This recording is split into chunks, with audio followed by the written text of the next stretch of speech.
All right, we are recording. Recording. Hey. Hey, here we go. Yeah? Yeah. Am I starting this off? Are we starting? Yeah, let's go. I think we should start now. All right. Okay. Hi, we are Joel and Lauren Lowry, and this is our podcast, Wholehearted with the Lowrys. Our passion is to see people step into their destiny through discovering how good God really is and what it looks like to live in His love and purpose. We invite you to join us as we talk about life and leadership and how to live a wholehearted life. Hey, welcome back to Wholehearted with the Lowrys. We are Joel and Lauren Lowry, and we are so happy to be here with you again, continuing on our talk about the three selves. Yeah, we have been talking about selfishness, self-reliance, and self-condemnation. Our last two episodes, we talked a little more in depth on selfishness and self-reliance. Selfishness is denying, no, it's not denying your neediness. Selfishness is exalting your neediness. Self-reliance is denying your neediness. And self-condemnation is denouncing your neediness. It's saying, I know that I have needs, but I feel really bad that I do. It's really connected to shame. You want to talk more about self-condemnation? Yeah, self-condemnation. So in our last episode, we talked about self-reliance and just how Joel really struggled with self-reliance and how that affected our... I was really good at that. You were. It was rough. It was pretty rough. But thankfully I was in love. Yeah. Yeah. And still am. Was. Past tense. No. So he really struggled with self-reliance, and I really struggled with self-condemnation. So what self-condemnation looked like in my life was a belief that I have needs, but I feel bad that I have needs, and I shouldn't have needs.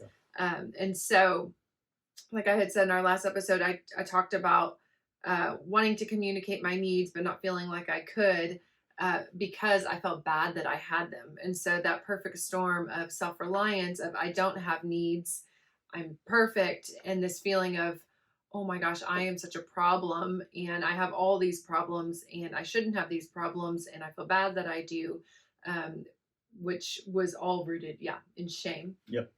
And I think with self-reliance, or self-condemnation, what happens is you end up feeling like your needs are always a burden. So what happens is the way that you then present your needs comes really laced with this language of a problem, of a burden. And so people tend to treat you oftentimes the way you communicate to them. So now you really are just kind of the problem is the way that it feels. But a lot of that has to do with the language you use, because what we've talked about is that it's actually a gift to love people and even to serve people and to meet their needs. It's a part of what we were created for. It's a part of connection. It's that it's not good for man to be alone. It's actually we were created to live in connection. But when you feel bad, ultimately, that your needs, which are an opportunity for connection, when you feel bad that you have those, it really makes the relationship, just puts a damper on things, I guess. Right. Yeah. And yeah, I don't know what I was going to say. But shame, I was thinking about shame. So shame, the root feeling of shame, or the root lie of shame, is that who I am is flawed. Yeah. That there is something uniquely wrong with me. And it's not just something that I did, but there's actually something wrong in my makeup. There's something that shouldn't be. And so as to self-condemnation, just partners with that lie, and it reinforces that that your needs actually exposes that there's something wrong, something uniquely wrong with you. And whenever we feel shame, we hide. And so if we have needs, we don't want to really communicate what we're actually needing. And then when we do communicate, it can be passive aggressive or manipulative, because we don't feel like we can come out and just say, this is what I want, this is what I need, this is what I'm feeling. and then that shame causes us to hide. Yeah. And I think when it comes to all three of these, some of them just may be the result of our wiring, that we have a propensity towards them, but also I think sometimes the way that parents and authority figures communicate can make you feel those things. So like with selfishness, oftentimes it's giving in and allowing kind of pandering, and that's just making room for it. Where self-reliance, it's that continual pull yourself up by your bootstraps mentality. Oh, you just need to figure that out on your own. Some of that is good because people need to learn how to figure things out on their own. But when it goes to an extreme, what you end up teaching your kids or those under your leadership is that their value is in what they do, and they need to just figure it out on their own all the time. And so you miss opportunities for connection inside of a need or a task or a project. But with self-condemnation, it's that continual communication that your needs are a burden. And so you're really the problem. And the way we relate is through the kind of the burden of your needs. And so there's often that like, oh, like, yeah, I guess I will do that. And so then there becomes this language of like approaching somebody to ask for a need, to healthily communicate for a need, and then it begins to change into like, I know it's probably really inconvenient for you. I know you're probably not up for it. And so we start to use all these disqualifiers with what we're saying, like, well, if it's not that big of a deal, I know you're really busy. It's all that language that makes it seem like the other person doesn't want to help. Right. And I know I've communicated that way or interacted with people that are communicating that way, and it feels like you have to convince them, like, no, I do want to like serve you, or I do want to do this for you, or I do want to give you this gift, and they can't receive it. Like I know in my life where there has been such unworthiness, this feeling of unworthiness. I'm not worthy of this gift. I'm not worthy of this service, that I cannot receive it. And it really, people who struggle with self-condemnation, they believe that they are unworthy of a good thing, a good gift, you know. So I think as I have become more aware of this in my own life, I see it when I'm out in public.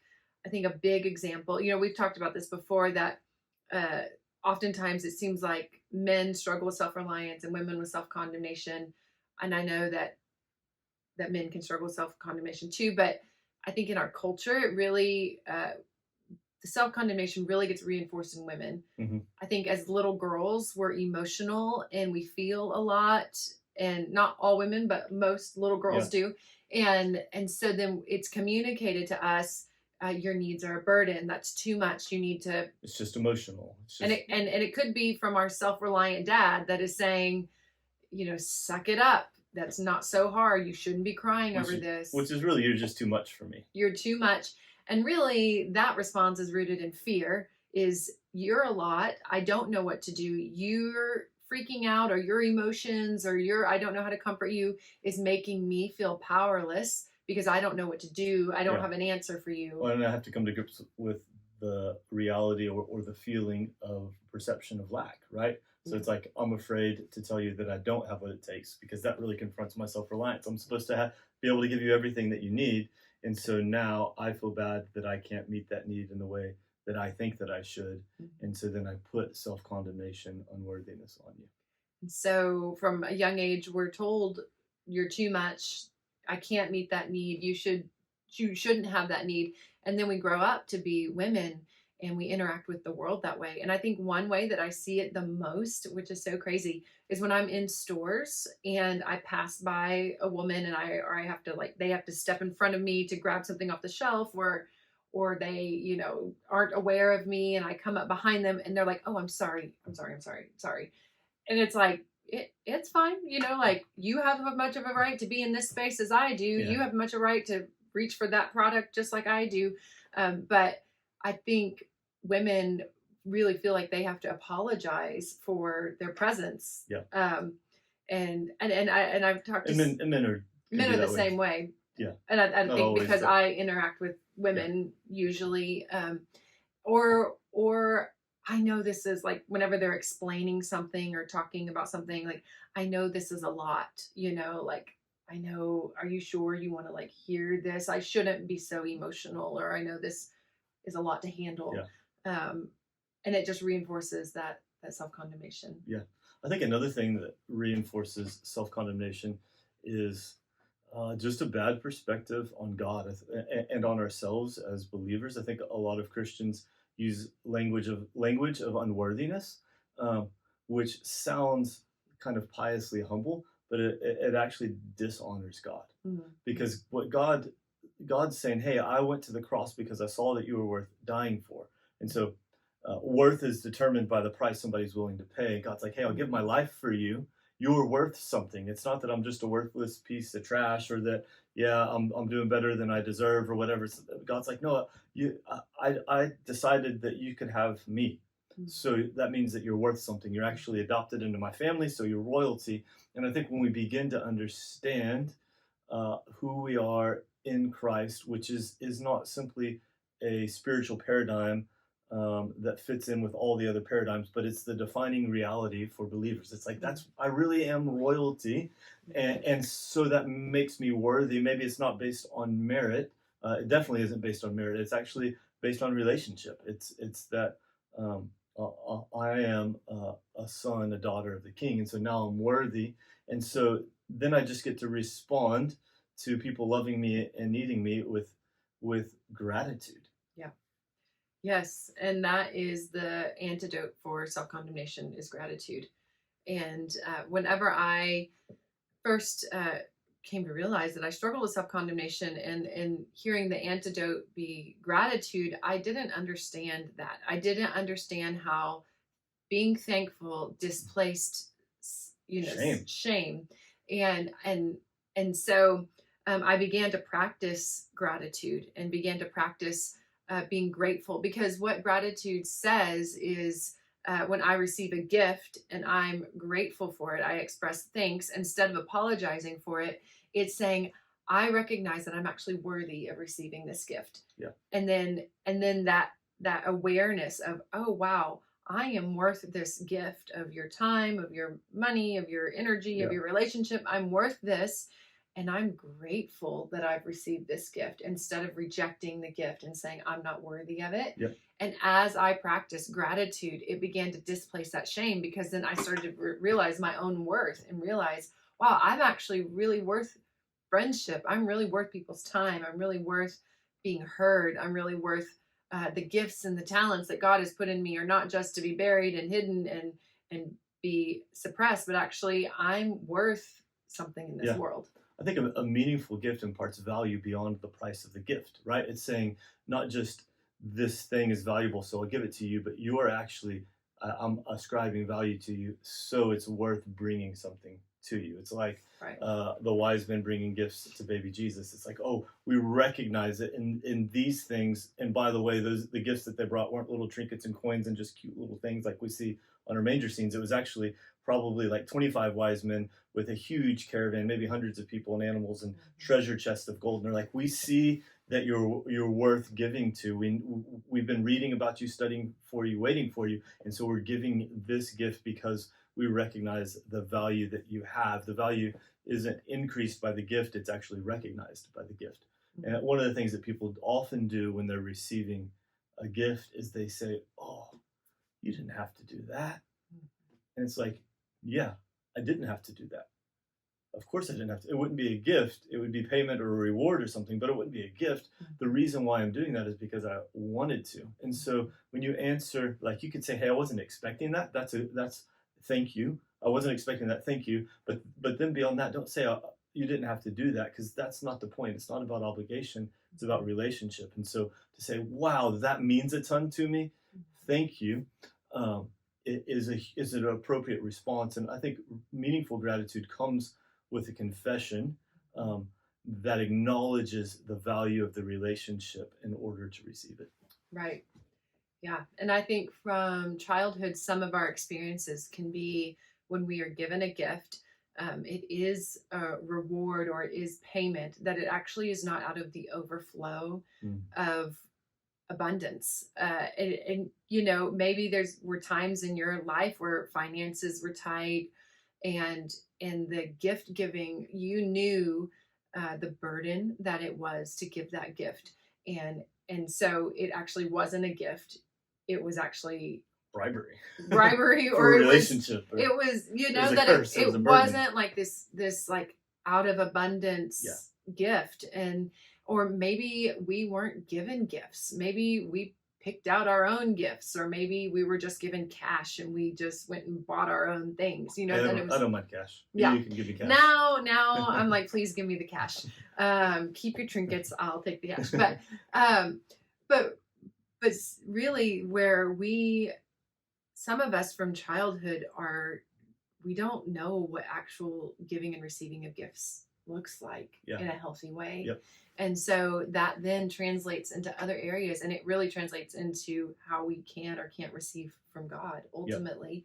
And so I think how this has shown up in our marriage is like what we said, self-reliance, self-condemnation, and both of us feeling very isolated and not knowing how to meet each other's needs.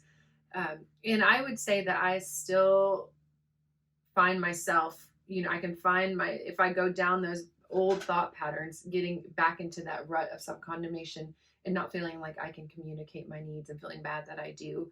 And then how would you say we see it in our family, in our kids? Do we see this in our kids? Yes. Yeah. I think we probably see it the most in Eliza. And I think she's just, in a lot of ways, been on the journey of life with us, and seen us when we've had plenty of resources, and then when we've been in seasons where we haven't had the resources that we previously had, and tried not to over communicate that to her, and let her know the big vision. But I think sometimes she can start to like feel a little bit of that. Mm-hmm. Yeah, I think probably firstborns experience a lot of, they just kind of take the first hits as mom and dad are trying to sort through and figure it out. And so I think we were just talking this morning about like just seeing some things that we probably need to just process with both of our girls in, just to help. We've just seen some behaviors that we see like, oh, that's connected with some self-condemnation, maybe where they experience some failure or some rejection since being in school. Like I think being in school and being around peers can be pretty brutal, and can come against your worth and your unique wiring and what makes you special. And so we were saying this morning, I think we need to probably just sit down and have a conversation about, this is what we've seen, this is what we think has happened. You want to talk about it and process with us and help them just kind of process and sort through what they're feeling. And so that's what we do with our kids, was where we are aware, like, these are tendencies that we could lean towards, and then just having honest conversations with them, even if they don't fully understand what it is yet or what it means. We want to just have a very open dialogue about that to help them become self-aware. Yeah, and part of it is appropriately just vulnerably sharing about our own lives. Where it's like, hey, this is where we wrestled. So that came up because Lauren had listened to a podcast from Chip and Joanna Gaines, and they were sharing about some childhood experiences that really affected the way that they approached life. And it actually brought me to this pretty powerful moment where I remember in kindergarten, I was the fastest kid in my class, which was a big deal for me. And so I remember going up to like the second and third graders and saying, hey, I'm the fastest kid in my class. You want to race? And they kind of laughed at me. And then we raced. I think they gave me a massive head start, and they still beat me. And I just remember the wound in that moment. And it's not their fault. I get their response, not blaming them. But something in me shifted where I was like, oh, don't think too highly of yourself, because you're probably going to fall flat on your face. And I realize, and even processing now, how that has affected my journey. So I think we have those moments in childhood where our hope and almost like starry-eyed drive, somehow somebody rains on our parade, and learning how to process that, I think, is really important. And with your kids, if you're parenting, with your kids processing those things, the quicker the better, because it'll keep them out of bad ruts and patterns that'll affect their whole approach to life. Yeah. Yeah. Yeah. So, um, So I have a thought. yes. Okay, so gratitude is the antidote for self-condemnation, and I think you started reading as you begin to figure out, okay, this is where I'm wrestling. You started reading A Thousand Gifts by And Boskamp. Ann Voskamp, and I think that was a big part of you. You created a gratitude journal, and that was a big part of changing, I think, your ability to receive. Right. Yes. If you struggle with self-condemnation, I cannot recommend this book enough. A Thousand Gifts by Ann Voskamp, and it's her journey to gratitude. And she started with a journal of writing down 1,000 things that she was thankful for. So she carried a journal with her throughout her day, and she was a homeschool mom with kids at home all the time, and lived a very unglamorous life. And would often wrestle with, what am I even doing with my life?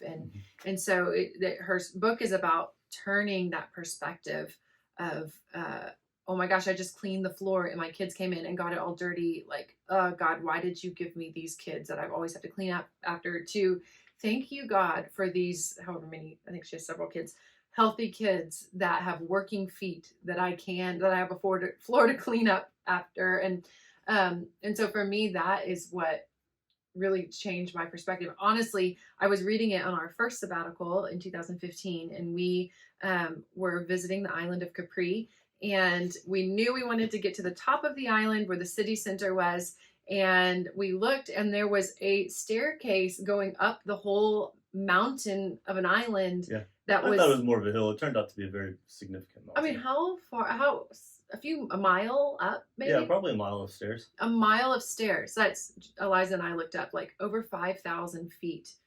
5,280 feet is a mile. Yep.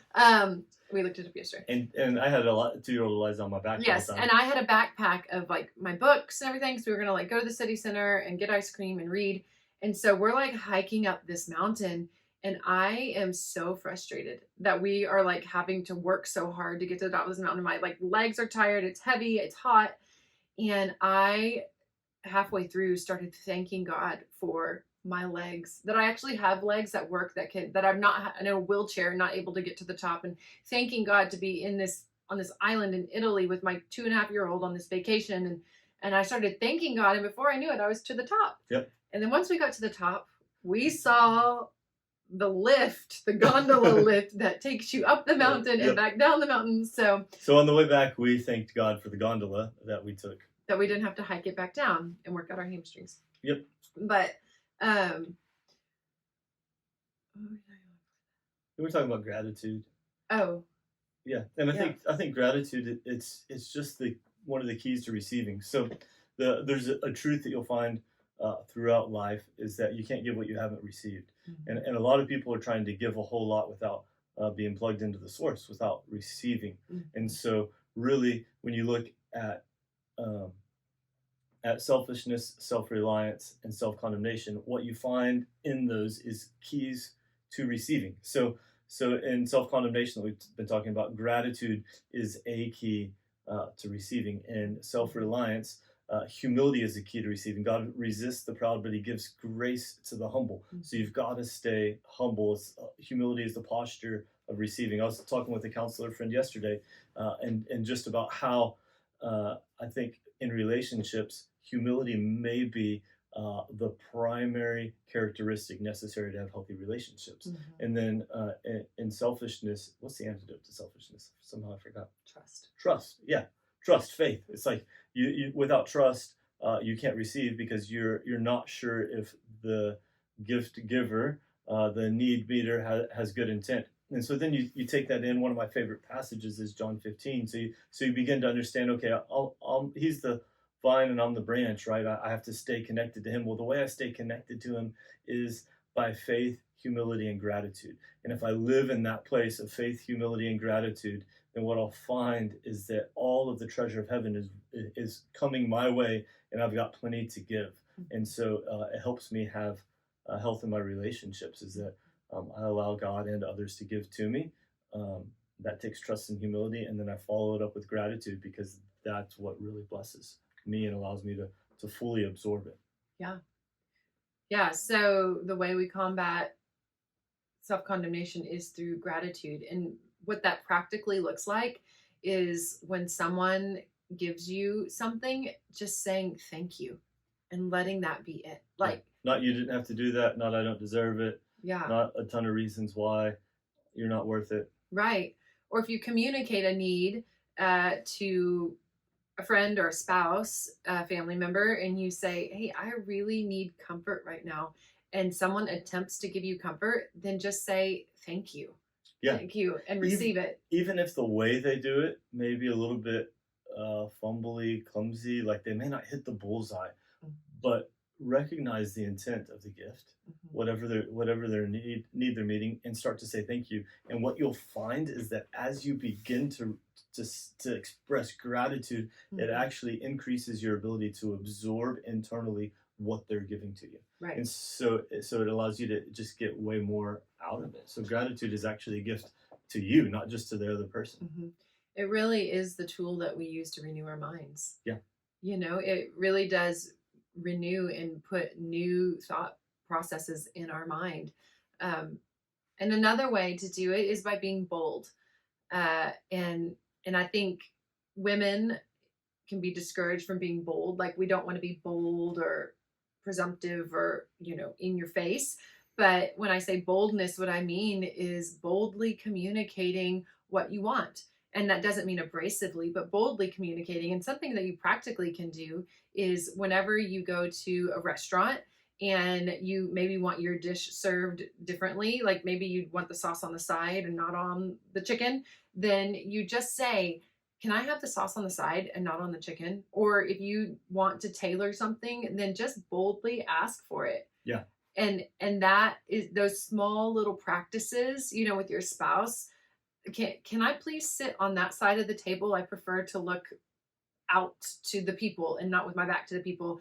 Can we turn the air conditioner down? Can we turn the radio up? Yeah. Can we just those little requests of boldness can start to displace that self-condemnation, because you're actually confidently saying, no, this is what I want. Yeah. And this is what makes me feel good. And this is what makes me comfortable. And I'm okay with that. So you cut out the apologetic language. That's like, oh, I feel really bad that I'm asking this of you. Right. But the other side of it is that you don't use demanding language, which would put you back into the place of selfishness. Right. But you actually use expectant language. So it's expectancy over expectation. Expectation is demanding you do everything the way that I want or else. But expectancy healthily communicates needs in humility and trust, and then we'll follow it up with gratitude. And expectancy says, hey, I trust you want the best for me. Here's from where I'm sitting, from my perspective, here's what I need, what I would like, what I would want. And because the whole goal is to have healthy connection, healthy relationships, I'm inviting you into it, and I'm not taking away your freedom or your choice in your response. So I'm giving you a target to hit, but I'm letting you be the one to shoot the arrow at the target. Yeah.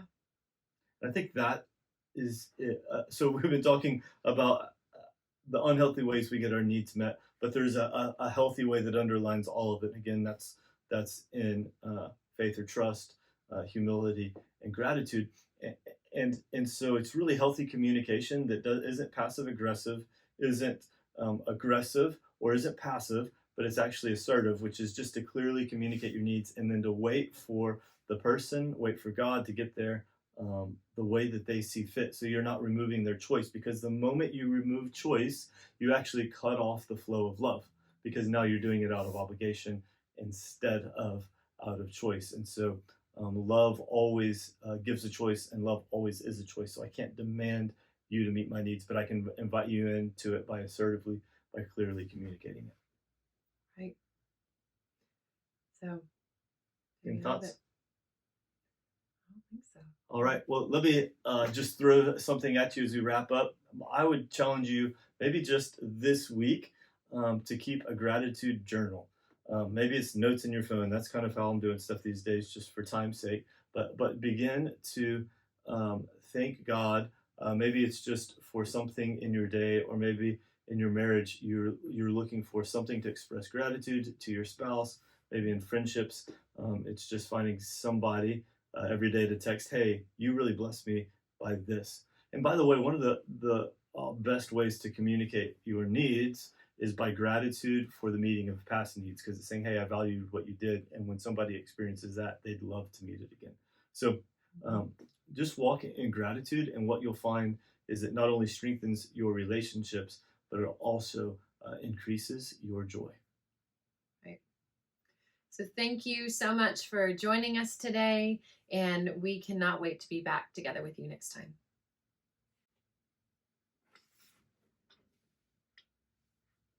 Perfect. Cool.